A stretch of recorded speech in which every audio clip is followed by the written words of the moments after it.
Hello everyone, it's Leo and it's time to talk about episode 10 from OTONA PreCure, Power of Hope, Kibo no Chikara PreCure Full Bloom.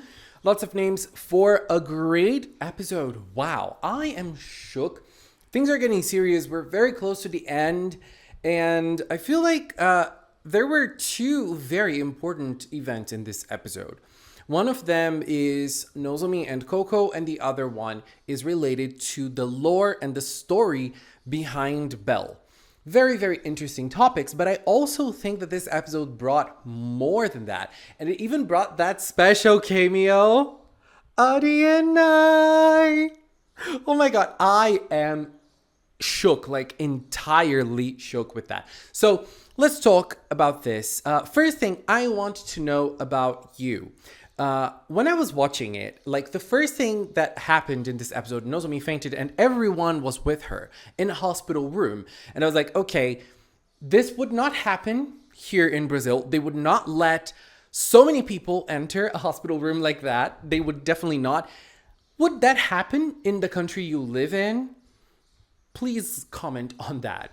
And then we discover a little bit more on the time flowers, which is what Nuts was studying. So he talks about them and he tells that time flowers, when they bloom, they mark the end of a civilization. That was so cool, actually. Like it's a little scary, yes, but at the same time, I thought it was so nice.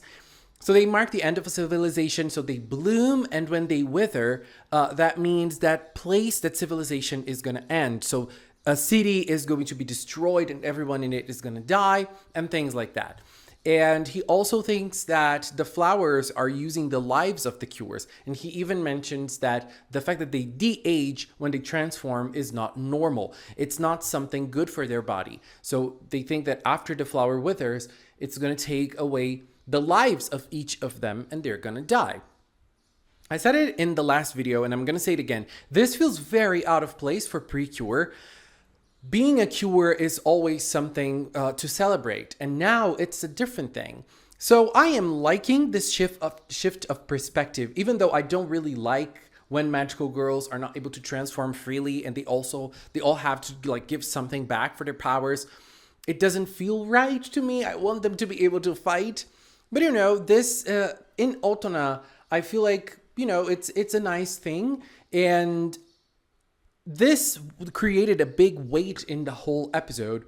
And I like that we had the girls divided in different groups talking about the situation. They were worried not only about Nozomi, but they were also worried about themselves. So we have the girls in the bar, we have the Splash Star girls in the bridge, and they meet Michiru and Kaoru. That was a very nice scene. Michiru and Kaoru with their original eyes, with the red eyes and the blue eyes. Oh my god, they looked so good like that. And I like the perspective that they bring, because Michiru and Kaoru are not originally human, so they start bringing the perspective that humans are multiple. Humans can be good, humans can be bad, and they start talking about the fact that the shadows come from the humans, and it's very hard to stop the shadows from being born because they are part of being a human. Like you will have bad feelings. There are good humans, but there are horrible humans as well. So they're always going to exist. They're always going to be present. So it's not something that you can do. Like there's nothing we can do about that. That's how the world is, and that's how the world has always been. That's how civilization has always been. And we also see other perspectives. I think that one that stood out to me a lot was Milky Rose, or Kurumi, because Kurumi started talking about how bad society can be, especially like workplace. But she loves being on Earth. She loves pretending to be a human. And I also love what Nuts says, because Nuts tells her that her potential is way too big for what she does in Palmyra Kingdom, and like taking care of Coco and Nuts only. That's not what she should be doing, because she is way better than that. And I love the way that dialogue was handled. It was everything. But obviously, the biggest part of the episode was definitely the dialogue between Nozomi and Coco. So throughout the whole show, the one thing that was lacking between both of them was dialogue. Coco was never able to talk to Nozomi. And seeing Nozomi in this state, he noticed, like, it's now or never. If I don't tell her what I want to tell her, she might die and I'm not going to have the chance. I mean, we don't have that worded in the episode, but that's how I felt things went. And they talk. First thing is, I feel like what Nozomi says sets the tone for all the other girls, which is, I'm a PreCure. I know that this can take my life away, but I want to fight. I want to stand my ground. I want to fight. I want to protect the city I love so much.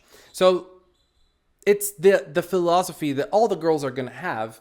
And I want to talk more about that a little later. But she decides that that's what she wants to do. She wants to keep on fighting.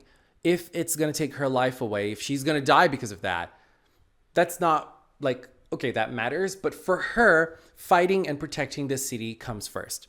And so Coco starts talking about her, and he starts talking about the fact that he always tried to support Nozomi. He always tried to stay by her side.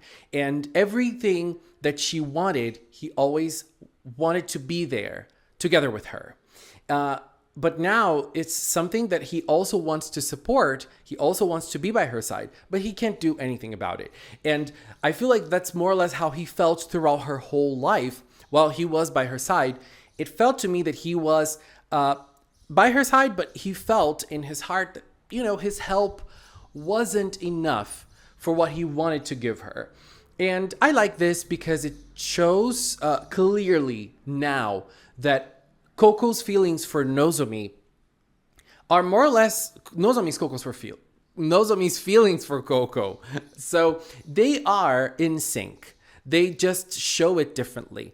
And when he was so worried about her that he started crying, he hugged her and he told her, I wanted to be a bigger supporter. I wanted to have a bigger impact on what you do because that's what I love doing. He didn't say it with his words, but that is to me at least an act of love, because he, all that he wanted to do was to stay by Nozomi's side. And there is this whole thing of them having to be separate because Nozomi is a human. She has a career here and he is the king of Palmyra Kingdom. So they might not be able to be together at the end. But he tells her, if we are together or if we're not together, my feelings don't change. I want you safe and I want you alive.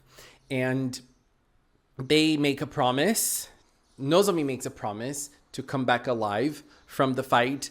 And she tells him that it's something she wants to tell him after the battle. And he tells her there's something he wants to tell her after the battle. So this is going to happen. I wonder how the battle is going to go and how things are going to happen. But, he wants to tell her something and she wants to tell him something. We just don't know what it is. Nozo Coco fans are living. And I really loved that scene. It was really great.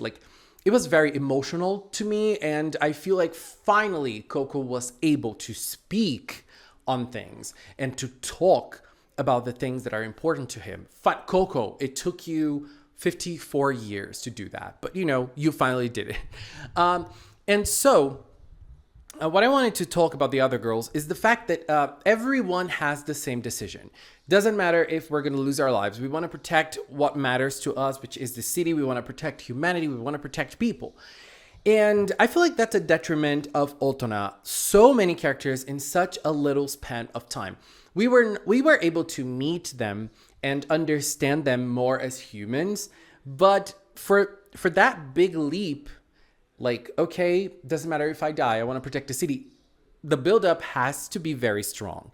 And I don't know. I feel like the buildup could be strong for Nozomi and even for Kurumi. But for the others, and I can understand Komachi as well because she was working with the city the whole series.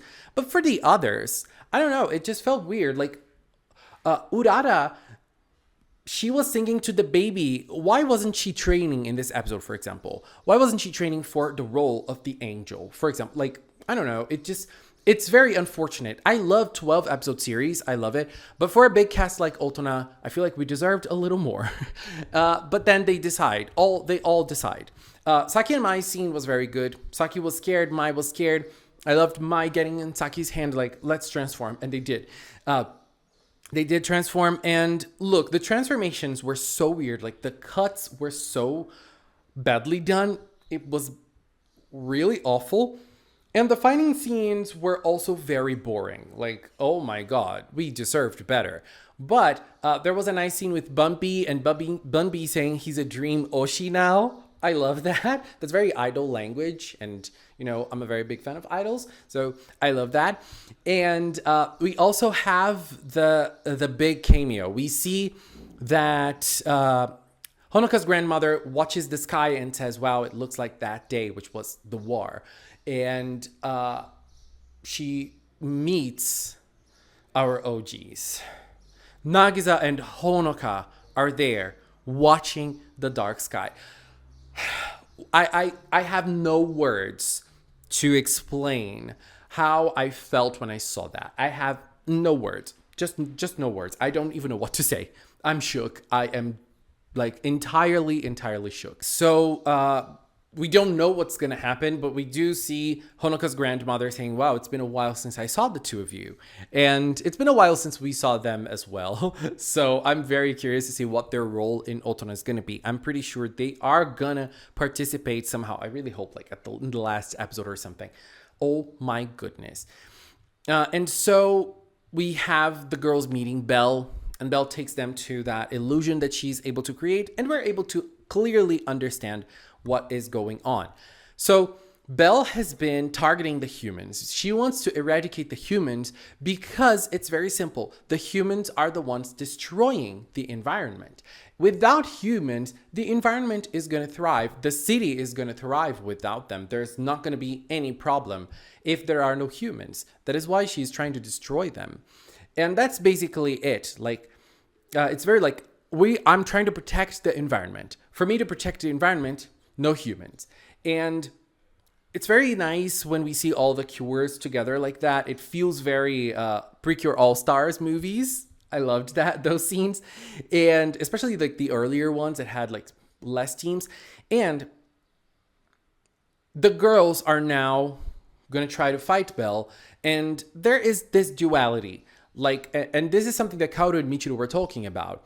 If we destroy the whole humanity, what about the good people? What about the people that try to do good? What about the people that try to be good and protect the environment and protect the others and, you know, just try to be decent human beings?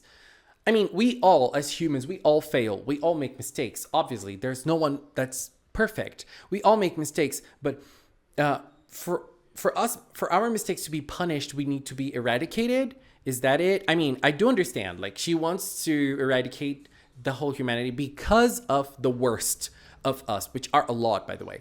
But because of that, we all need to be wiped out. The cures are trying to protect us.